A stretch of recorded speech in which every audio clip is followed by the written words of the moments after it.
ವೈಭವ 2025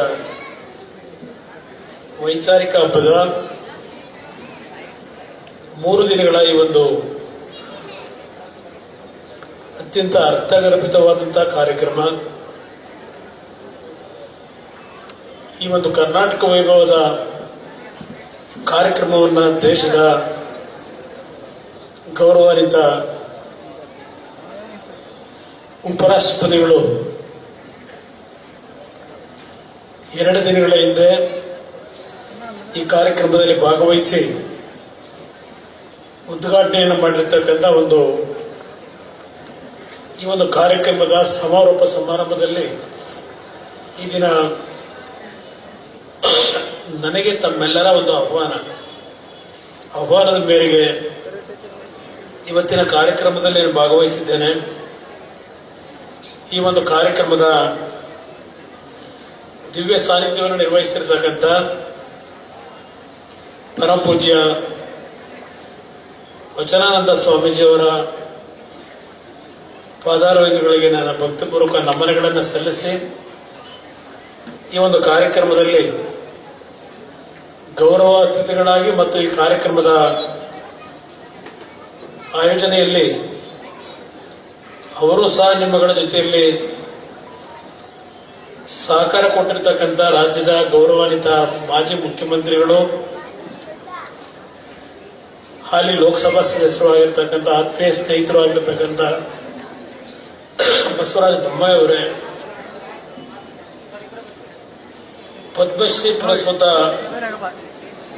ಮಾತೆ ಮಂಜಮ್ಮ ಜೋಗತಿ ಅವರೇ,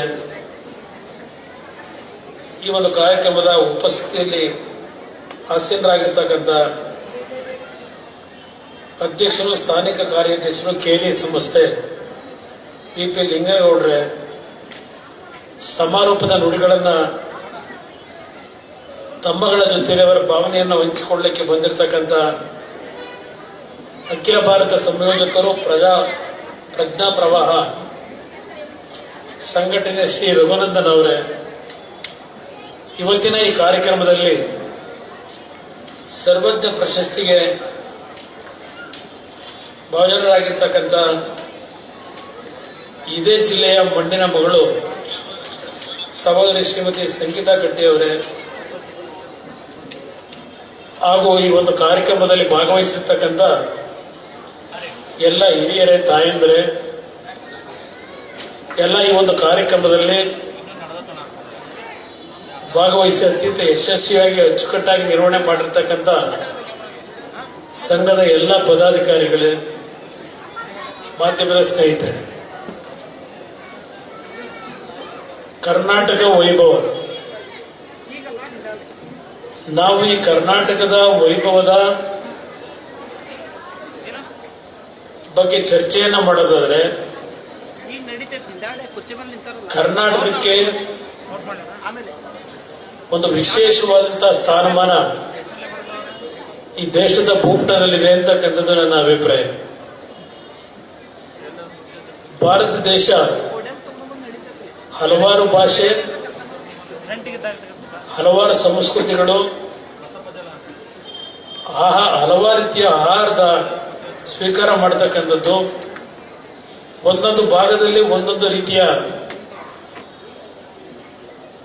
ನಮ್ಮ ಒಂದು ಆಚರಣೆಗಳಿದ್ರು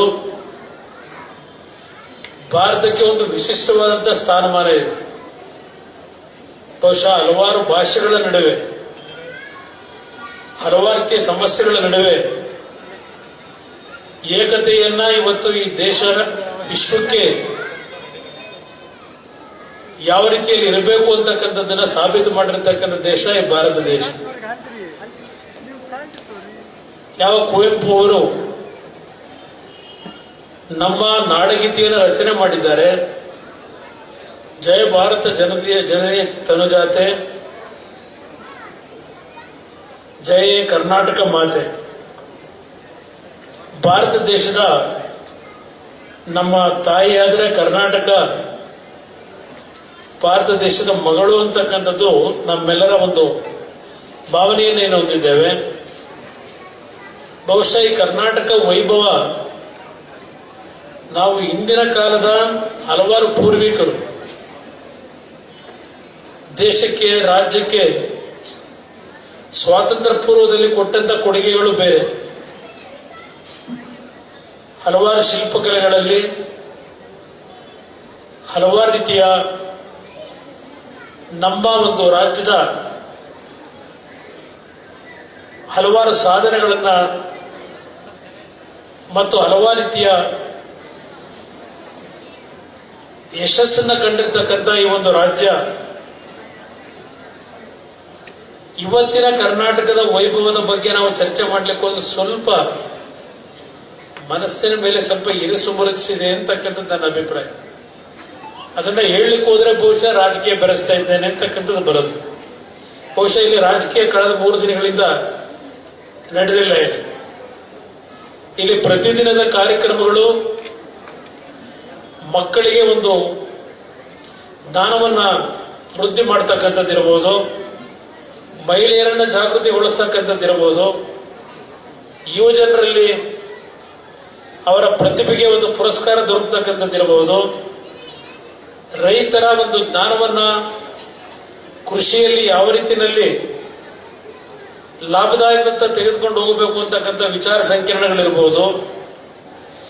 ಎಲ್ಲದಕ್ಕಿಂತ ಪ್ರಮುಖವಾಗಿ ಇವತ್ತು ದೇಶದಲ್ಲಿ ಸಂವಿಧಾನದ ಬಗ್ಗೆನೇ ಬಹಳ ದೊಡ್ಡ ಮಟ್ಟದ ಚರ್ಚೆಗಳು ನಡೀತಾ ಇದೆ ಪ್ರತಿನಿತ್ಯ.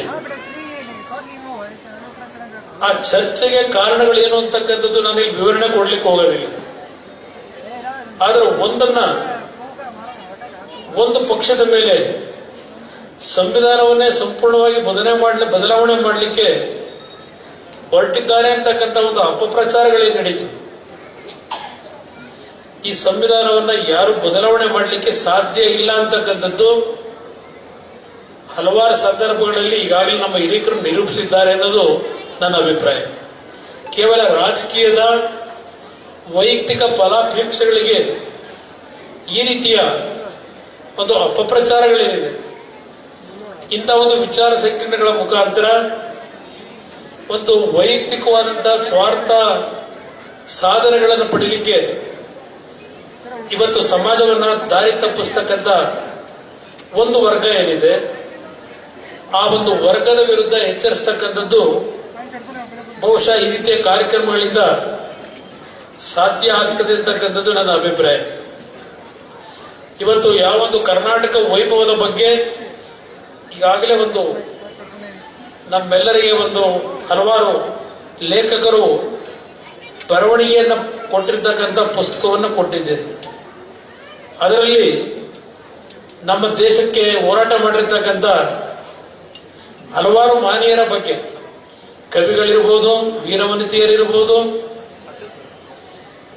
ಹಲವಾರು ರೀತಿಯ ನಮ್ಮ ಸಂಪತ್ತಿರ್ಬೋದು, ನಮ್ಮ ಸಂಸ್ಕೃತಿ ಇರ್ಬೋದು, ಹೀಗೆ ಎಲ್ಲಾ ವಿಷಯಗಳನ್ನ ಕ್ರೋಢೀಕರಿಸಿ ಅತ್ಯಂತ ಪರಿಣಾಮಕಾರಿಯಾದಂತಹ ಕರ್ನಾಟಕ ವೈಭವ ಒಂದು ನಮ್ಮೆಲ್ಲರಿಗೆ ಒಂದು ಪುಸ್ತಕವನ್ನು ಕೊಟ್ಟಿದ್ದಾರೆ. ಬಹುಶಃ ಎಲ್ಲರೂ ನಾವು ಇದನ್ನ ಓದಬೇಕು ಅಂತಕ್ಕಂಥದ್ದು ನನ್ನ ಅಭಿಪ್ರಾಯ. ನಮ್ಮ ಕರ್ನಾಟಕ ಯಾವೊಂದು ಸಂಸ್ಕೃತಿಯಿಂದ ಯಾವೊಂದು ಸಂಸ್ಕಾರವನ್ನು ಹೊಂದಿರತಕ್ಕಂಥ ರಾಜ್ಯ ಅಂತಕ್ಕಂಥದ್ದು ಇವತ್ತು ನಾವೆಲ್ಲರೂ ಅರಿಬೇಕಾದಂತ ಒಂದು ಸಂದರ್ಭ. ಇವತ್ತಿನ ಒಂದು ಪರಿಸ್ಥಿತಿ ನಮ್ಮ ಹಳೆಯ ಸಂಸ್ಕೃತಿಯ ಬಗ್ಗೆ ಚರ್ಚೆ ಮಾಡೋದಾದ್ರೆ, ಯಾಕೆಂದ್ರೆ ಇವತ್ತು ನಮ್ಮ ರಾಜ್ಯಕ್ಕೆ ಸೀಮಿತವಾಗಿ ಮಾತನಾಡೋದಾದ್ರೆ ನಮ್ಮಲ್ಲಿ ಹಳೆಯ ಒಂದು ಸಂಸ್ಕೃತಿಗಳನ್ನ ಯಾವ ರೀತಿ ನಮ್ಮ ಹಿರಿಯರು ಒಂದು ಕುಟುಂಬಗಳ ಒಂದು ಬಾಂಧವ್ಯ, ಪ್ರತಿಯೊಂದು ಗ್ರಾಮಗಳಲ್ಲಿ ಅಕ್ಕಪಕ್ಕದ ಬಂಧುಗಳ ಒಂದು ಸಂಬಂಧಗಳು, ಸ್ನೇಹಿತರುಗಳ ಹಿತೈಷಿಗಳ ಸಂಬಂಧಗಳು, ಯಾವ ಒಂದು ಬಾಂಧವ್ಯದಿಂದ ಒಂದು ನೆಮ್ಮದಿಯ ಜೀವನವನ್ನು ನಾವು ಕಾಣ್ತಾ ಇದ್ವಿ. ಇವತ್ತು ಸನ್ಮಾನ್ಯ ದೇಶದ ಪ್ರಧಾನಮಂತ್ರಿಗಳು ಗೌರವಾನ್ವಿತ ನರೇಂದ್ರ ಮೋದಿಜಿಯವರ ನಾಯಕತ್ವದಲ್ಲಿ ಈಗಾಗಲೇ ಮುಂದಿನ ದಿನಗಳಲ್ಲಿ 3ನೇ ಸ್ಥಾನಕ್ಕೆ ಆರ್ಥಿಕವಾಗಿ ಬೆಳೀತಕ್ಕಂಥ ಒಂದು ಶಕ್ತಿಯನ್ನ ಈ ದೇಶದಲ್ಲಿ ನಾವೇನು ಕಾಣ್ತಾ ಇದ್ದೇವೆ. ಇವತ್ತು ವಿಶ್ವಕ್ಕೆ ಪೈಪೋಟಿಯನ್ನು ಕೊಡ್ತಕ್ಕಂಥದ್ರಲ್ಲಿ, ನೀಡತಕ್ಕಂಥದ್ರಲ್ಲಿ ಬಹಳ ದೊಡ್ಡ ಮಟ್ಟದ ಸಾಧನೆಗಳು ಆಗ್ತಾ ಇದ್ದಾವೆ. ಆದರೆ ನಮ್ಮ ಒಂದು ಮೂಲ ಸಂಸ್ಕೃತಿ, ಆ ಮೂಲ ಸಂಸ್ಕೃತಿಗಳನ್ನು ನಾವೆಲ್ಲ ಒಂದು ಕಡೆ ಮರಿತಾ ಇದ್ದೇವೆ ಅಂತಕ್ಕಂಥದ್ದು ಸ್ವಲ್ಪ ಮನಸ್ಸಿನ ಮೇಲೆ ಕೆಲವು ಆತಂಕಗಳು ಬರುತ್ತದೆ ಅಂತಕ್ಕಂಥದ್ದು ನನ್ನ ಅಭಿಪ್ರಾಯ. ಹಿಂದೆ ಯಾವುದೇ ರೀತಿಯ ವಿದ್ಯುತ್ ಶಕ್ತಿಯ ಸಂಪರ್ಕ ಇರಲಿಲ್ಲ, ಯಾವುದೇ ರೀತಿಯ ರಸ್ತೆಗಳಿರಲಿಲ್ಲ, ಯಾವುದೇ ರೀತಿಯ ಒಂದು ಮೂಲಭೂತ ಸೌಕರ್ಯಗಳಿರಲಿಲ್ಲ, ಕುಡಿಯುವ ನೀರಿನ ವ್ಯವಸ್ಥೆಗಳಿರಲಿಲ್ಲ. ಆದರೆ ಅವತ್ತು ಹಳ್ಳಿಗಳಲ್ಲಿ ಅತ್ಯಂತ ನೆಮ್ಮದಿಯ ಬದುಕನ್ನು ನಾವು ಕಾಣ್ತಾ ಇದ್ವಿ. ಸಾಯಂಕಾಲ 6 ಗಂಟೆಗೆ ನಿದ್ದೆ ಮಾಡಿದ್ರೆ ಊಟ ಮಾಡಿ ಬೆಳಗ್ಗೆ ಸೂರ್ಯ ಹುಟ್ಟೋದಕ್ಕಿಂತ ಮುಂಚೆ ನಮ್ಮ ಕೃಷಿ ಕೆಲಸವನ್ನ ಪ್ರಾರಂಭ ಮಾಡ್ತಕ್ಕಂತಹ ದಿನಗಳಲ್ಲಿ ಜನತೆಯ ಒಂದು ನೆಮ್ಮದಿಯನ್ನ ನಾವು ನೋಡ್ತಾ ಇದ್ವಿ. ದೊಡ್ಡ ಮಟ್ಟದಲ್ಲಿ ನಾವು ಬೆಳವಣಿಗೆ ಆಗದೇ ಇದ್ವಿ. ಇವತ್ತು ವಿಶ್ವಕ್ಕೆ ಪೈಪೋಟಿ ನೀಡ್ತಾ ಇದ್ದೇವೆ, ಆದರೆ ನಮ್ಮ ಸಂಸ್ಕೃತಿಯನ್ನ ಸಂಪೂರ್ಣವಾಗಿ ನಶಿಸ್ತಕ್ಕಂಥ ಕೆಲಸಗಳು ಒಂದು ವರ್ಗದಲ್ಲಿ ನಾವೇನು ಕಾಣ್ತಾ ಇದ್ದೇವೆ.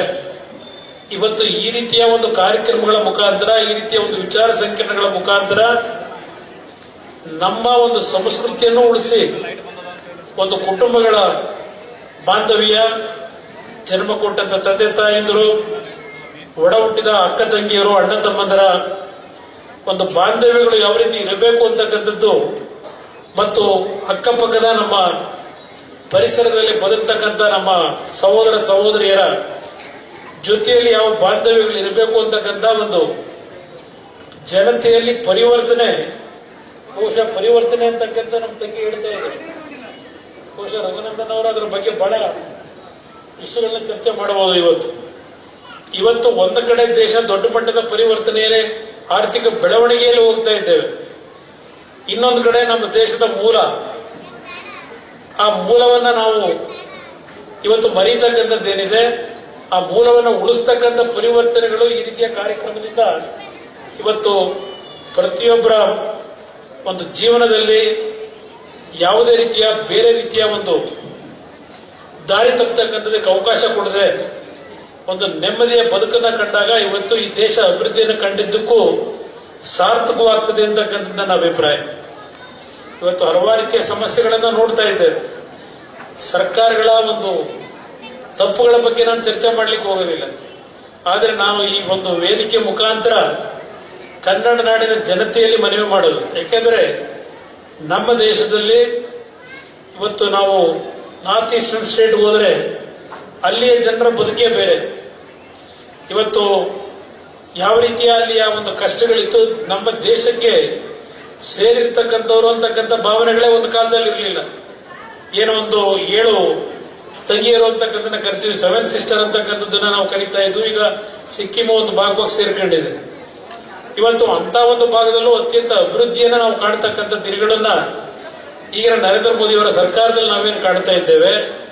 ಬಹುಶಃ ಒಂದು ಮಾತನ್ನು ನೆನಪಿಸ್ಕೊಡ್ತೇನೆ. 1996 ದೇವೇಗೌಡರು ಮುಖ್ಯಮಂತ್ರಿಗಳಾದಾಗ ಮೊದಲನೇ ಬಾರಿಗೆ 6 ದಿನಗಳ ಕಾಲ ನಾರ್ತ್ ಈಸ್ಟರ್ನ್ ಸ್ಟೇಟ್ ನ ಪ್ರವಾಸ ಮಾಡಿದಾಗ ಮೊದಲನೇ ಬಾರಿಗೆ ಪ್ಯಾಕೇಜ್ ಅಂತಕ್ಕಂಥದ್ದು ಆ ಭಾಗದ ಆರ್ಥಿಕ ಪರಿಸ್ಥಿತಿಗಳನ್ನ ಸುಧಾರಿಸಬೇಕು ಅಂತಕ್ಕಂಥ ನಿಟ್ಟಿನಲ್ಲಿ ಕೊಟ್ಟಂತ ಕಾರ್ಯಕ್ರಮವನ್ನ ದೇವೇಗೌಡರು ಇದ್ದಂಥದ್ದು 15 ತಿಂಗಳು. ನಂತರ ವಾಜಪೇಯಿ ಅವರು ಪ್ರಧಾನಮಂತ್ರಿಗಳಾಗಿ ಅದನ್ನು ಮುಂದುವರಿಸಿದಂಥದನ್ನ ನರೇಂದ್ರ ಮೋದಿ ಅವರು ಇವತ್ತು ದೊಡ್ಡ ಮಟ್ಟದ ಒಂದು ಅಭಿವೃದ್ಧಿ ಅಂತಕ್ಕಂಥದನ್ನ ಆ ಭಾಗದ ಜನತೆಗೂ ನೀಡಿದ್ದಾರೆ ಅಂತಕ್ಕಂಥದನ್ನ ಈ ಸಂದರ್ಭದಲ್ಲಿ ನಾನು ಅವರನ್ನು ಅಭಿನಂದಿಸಬೇಕಾಗ್ತದೆ. ಅದ್ರ ಜೊತೆಗೆ ನಮ್ಮ ರಾಜ್ಯ ಯಾವ ರೀತಿಯಲ್ಲಿ ಪ್ರತಿನಿತ್ಯ ಹಲವಾರು ರೀತಿಯ ಒಂದು ಸಂಘರ್ಷಕ್ಕೆ ಒಂದು ಪದಬಳಕೆಯನ್ನ ಮಾಡ್ತಾ ಇದ್ದಾರೆ. ಸಂಘರ್ಷದ ಮುಖಾಂತರ ಏನು ಸಾಧನೆ ನಾವು ಮಾಡ್ಲಿಕ್ಕೆ ಆಗೋದಿಲ್ಲ. ಇವತ್ತು ನಮ್ಮ ರಾಜ್ಯದ ಸಮಸ್ಯೆಗಳಿಗೆ ಪರಿಹಾರ ದೊರಕಬೇಕಾದ್ರೆ ಪ್ರೀತಿ ವಿಶ್ವಾಸದಲ್ಲಿ ಒಂದು ಯಾವ ಒಂದು ಕೇಂದ್ರ ಸರ್ಕಾರದ ಜೊತೆ ಒಂದು ಸುಮಧುರವಾದಂತಹ ಬಾಂಧವ್ಯ, ಈ ಒಂದು ಭಾರತದ ಒಕ್ಕೂಟದ ವ್ಯವಸ್ಥೆಯಲ್ಲಿ ಯಾವೊಂದು ಹಿಂದಿನ ದಿನಗಳಲ್ಲಿ ಹಿಂದೆ ಇದ್ದಂತ ಸರ್ಕಾರಗಳಲ್ಲಿ ಇರ್ತಕ್ಕಂಥ ಗೈಡ್ಲೈನ್ಸ್ಗಳೇ ಅದು. ಈಗಿನ ನರೇಂದ್ರ ಮೋದಿ ಅವರ ಸರ್ಕಾರದಲ್ಲಿ ಬದಲಾವಣೆ ಆಗಿರ್ತಕ್ಕಂಥದ್ದಲ್ಲ.